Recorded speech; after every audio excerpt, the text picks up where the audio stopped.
Tales from the wild. Stories from the heart.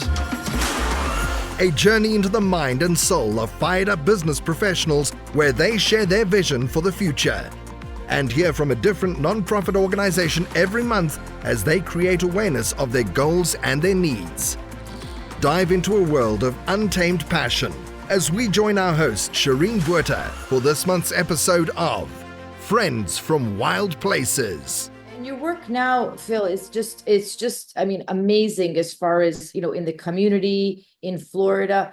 But do you mind walking us through the journey with Nicole as far as, just your journey with her, because for our listeners out there, some of them listen to us monthly and we kind of reference different things, but I'd like them to hear directly from you, your journey with Nicole and how it allowed you to go into this different line of work, and not so much different, but and then an added layer to what you were already doing, right? You're already serving community, already in education, and already in giving back. But if you don't mind just walking us through the journey, because suicide is just a very sensitive topic for many people. So many of us have had loved ones or friends or family that have died by suicide. So can you just walk us through the journey with Nicole and share with us as much as you feel comfortable?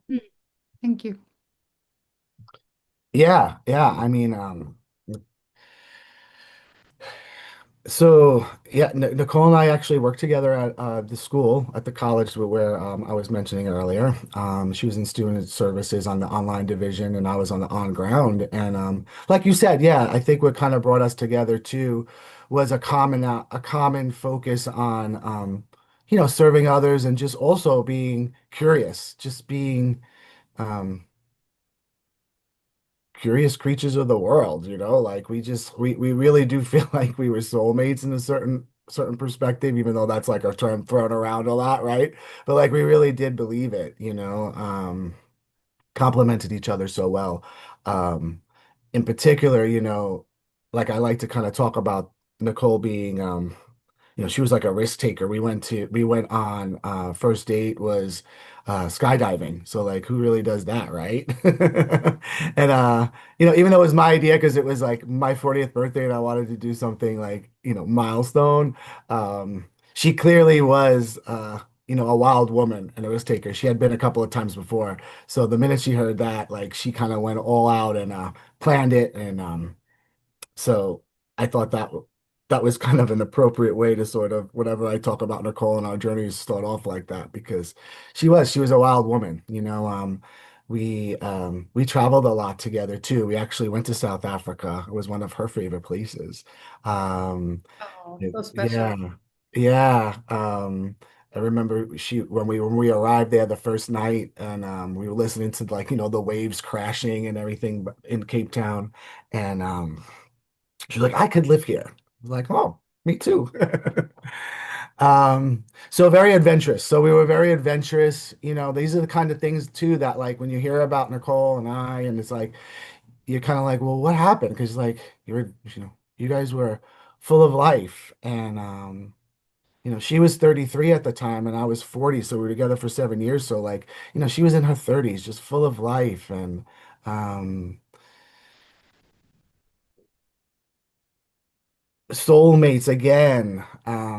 It's hard to kind of think back to um of all of the I don't want to necessarily say good times, but when I describe her, it's kind of like I'm outside of myself, because then it's like so unbelievable that she was in so much psychic pain that was so invisible that I couldn't see that, or her family or friends couldn't see that as well. But yeah, um we were soulmates, and we lived a full and exciting and adventurous life together. Yeah, yeah. Um, And the journey, so as far as, together, very adventurous girl, young, Mhm. vibrant, Yeah. soulmates as you described. And then do you mind sharing with us what happened around that Christmas time, that period that Oh, yeah. literally like was just kind of unexpected, right? Out of the blue. It wasn't something that you had seen her friends, family. Right. What did that time period actually like unfold for you and your family? Yeah, yeah.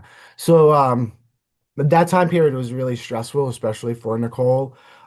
She had gone actually back to school for nursing. She had changed jobs because again, remember like the school we worked for had closed down. So that, pivoted both of us in kind of career directions at the time.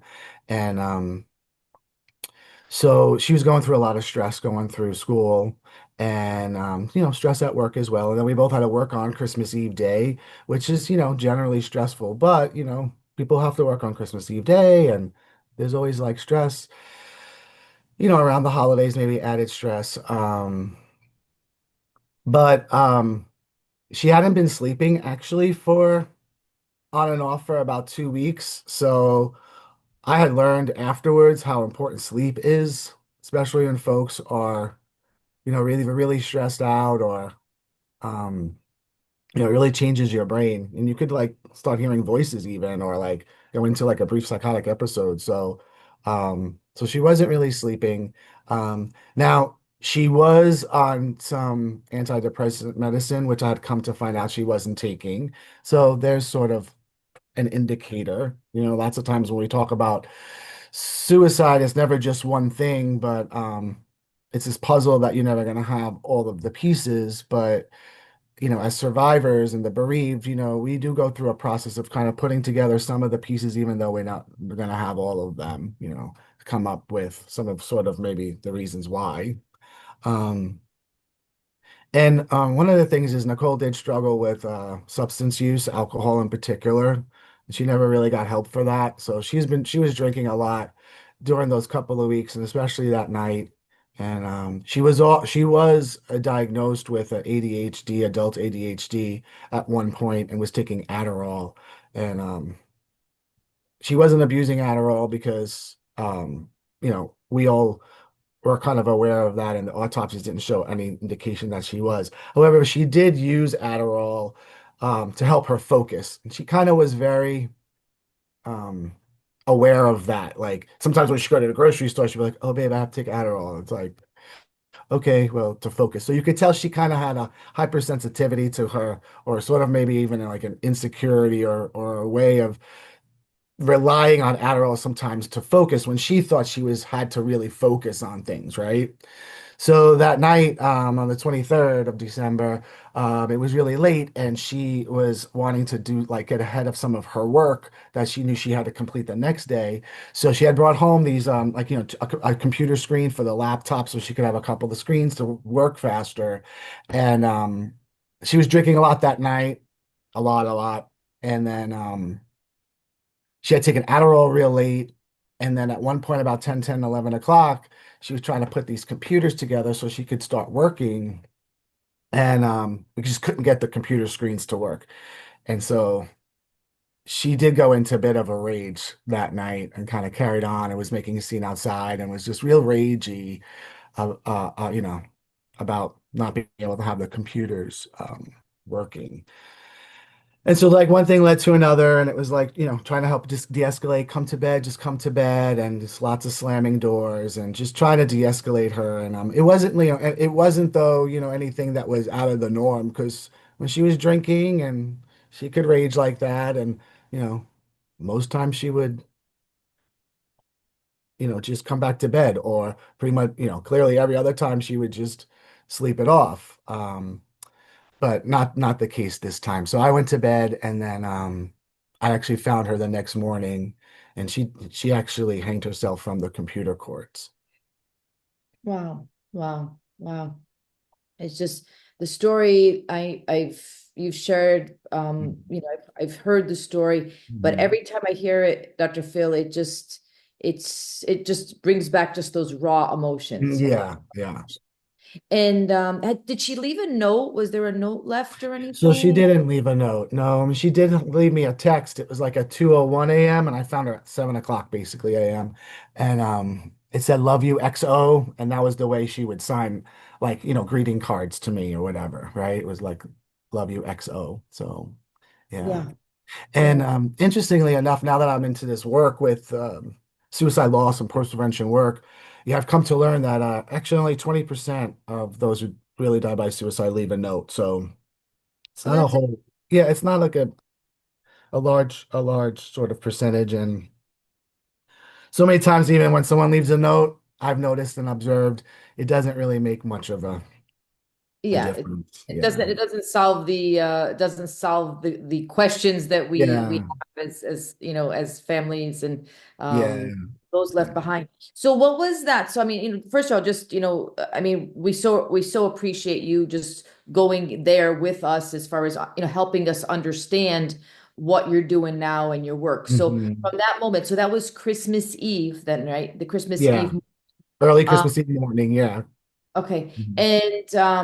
And then from that point on, how did you like what happened? Like how do you get through the day? What was that? What was it like minute by minute? I mean, Oh walk yeah, us. like we talk about that like second by we say minute by minute, then we're like second by second. Yeah. Yeah. It's like it's so true. It's literally second by second. Yeah. I was really very grateful. I have a supportive family, my own family, as well as Nicole's family, and throughout this whole process, they've been very supportive. So I'm very grateful for that. So, yeah, and at the time I was also working with a really great team and we were really close. So, I just did a lot of reaching out, in that sense, and being around people helped me, at first. Um, yeah.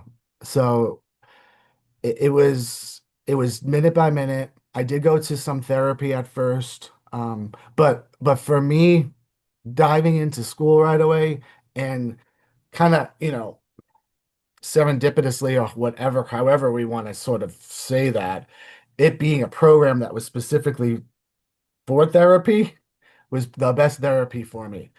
Now, Mm, I spent a lot of money on a degree, but it was worth it because I don't think I could have gotten that kind of sort of therapeutic experience, even if I just went to a therapist, let's say a couple of times a week, even, or however that works. But for me to immerse myself into that is really what I personally needed. right. Right. Right. Right. Thank And you. you were one last thing is the when you so the raw emotions around her passing Mhm. and then having this pivot, can you walk our listeners through just a general overview of your master's thesis for this degree was dedicated to Nicole? Yeah, yeah. Yeah, so what I did was I mean I actually so it was primarily an art therapy degree, so I focused on making art about my experience of losing Nicole. So it was about, a little bit, almost, let's say, about 3 years worth of work. So I created a body of work that as I was noticing was really documenting my path, like visually, from the moment I found Nicole until about 3 years later. So it was really powerful. And I also noticed, though, that instinctively I was actually making art before I even started the art therapy program, probably because of my background in design. And I came more familiar with the fact that that was my language. Like creating was my language, and to express all of the trauma and the grief and the loss.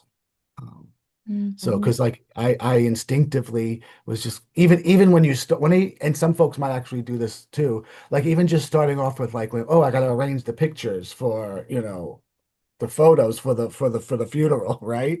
It was like I was doing it in such a way that I was creating a story and I was bringing in other images from magazines, and so I literally like was creating a collage and I didn't even know it. It was my first way of like processing, right? And then I kind of got into you know, more in-depth sort artistic expressions very early on. So yeah, it chronicled my journey. That was what my thesis was.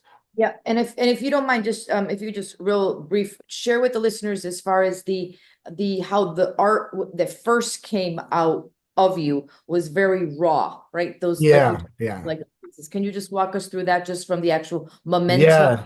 Yeah, I journey? mean, they were very raw. They were somewhat primitive, you know. I think part of that too was just, you know, clearly dealing with my own trauma and how it could be even like pre-verbal when there's just no words, right?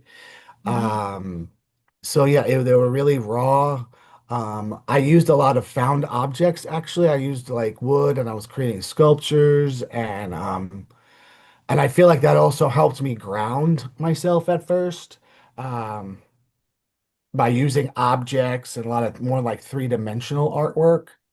Um, so that expressed a lot of the rawness. And then just by abstracting a lot of the images that I had in my mind about finding Nicole. I mean, because clearly that was kind of the first sort of part of this that I was processing with the intensive, intrusive, you know, images and abstracting them so I could see them in a different way from a different perspective, as well as just the process of creating and using the materials allowed me to sort of transfer um, all of that torment and trauma into something else. Not that it really ever goes away, but it did soften it, it did take the charge out.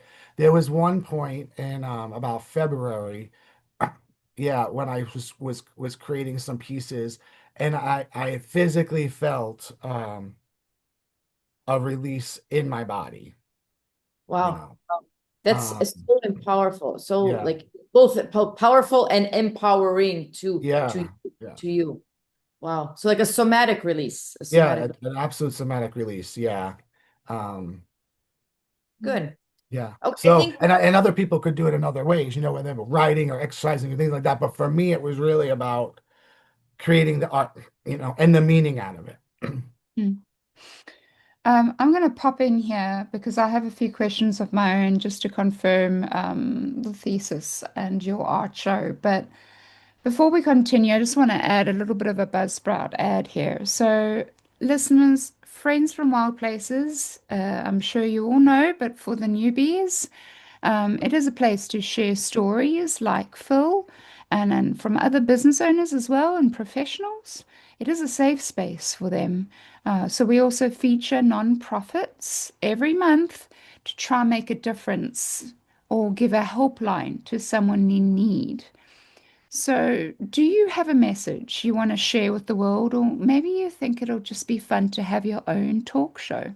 Podcasting is an easy, inexpensive, and fun way to expand your reach online. To start your own podcast, follow the link in the show notes. This lets Buzzsprout know we sent you, and it does help support the show. Remember, the team at Buzzsprout is passionate about helping you succeed.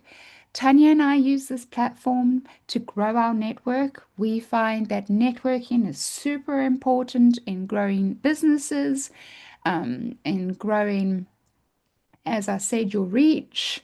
So we really love Buzzsprout and what it does for us. But yes, Phil, first of all, I that was the first time I'd actually heard the story of Nicole. So I was a little bit taken back. Um, so when you talk about, well, when Tanya talks about the thesis and your art, are you referring to your art show that's called A Step Ahead of My Tormented Mind, or is that something different? And if that is something different, would you like to share a little bit more about that? Because I had a look at it and I'm absolutely in awe of your Mm. art. I think it's beautiful and so expressive. But yeah, so please let us know. Is it the same thing that Tanya's talking about, or was it something else? Yeah, yeah, it's relatively the same. I most of the pieces that I had made for my thesis um are in the art show. Um Now the thesis was a bit more academic, so there was, you know, more of a, you know, a methodical, clearly, you know, a methodical way of doing it, and not every piece is up from my thesis is in the art show because you know, I focus on qualitative research, and so I did a lot of like um, um, sort of smaller pieces that then led to a bigger piece. So really which in the world of art therapy would be response art. So I'd make a piece of art and then I would respond to it so it kind of builds in its meaning. So not all of that is in the show, the art show, just sort of like the final pieces. And then there's a few others in the art show that I had made after I had graduated.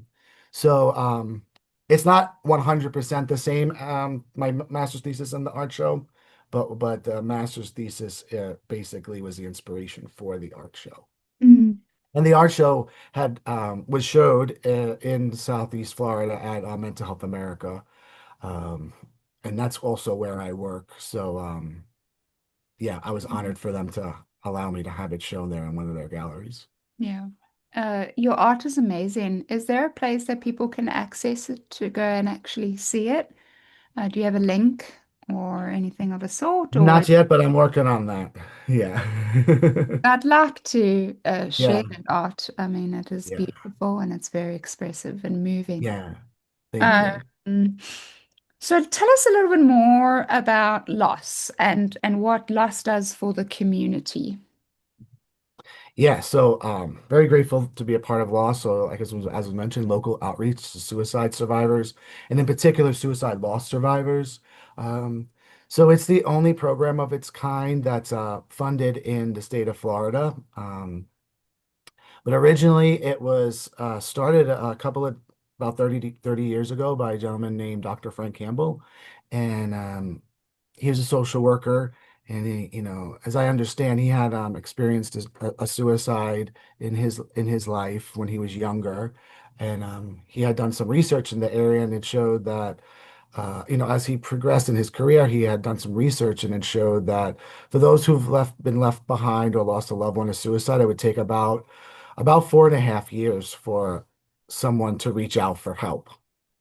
And because of all the stigma and all of the things around the unique sort of experience, we actually say unique experience of losing someone to suicide. So he started this program, and it was very grassroots, where teams of early those who have also lost a loved one to suicide would go out to scenes of a suicide or shortly after, kind of like alongside first responders to help um, create connection Mm, and deliver resources.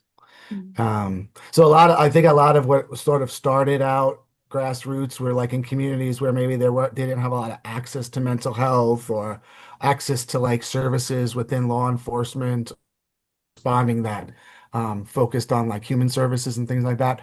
But so I think that's that was like really the need, and then it started to grow.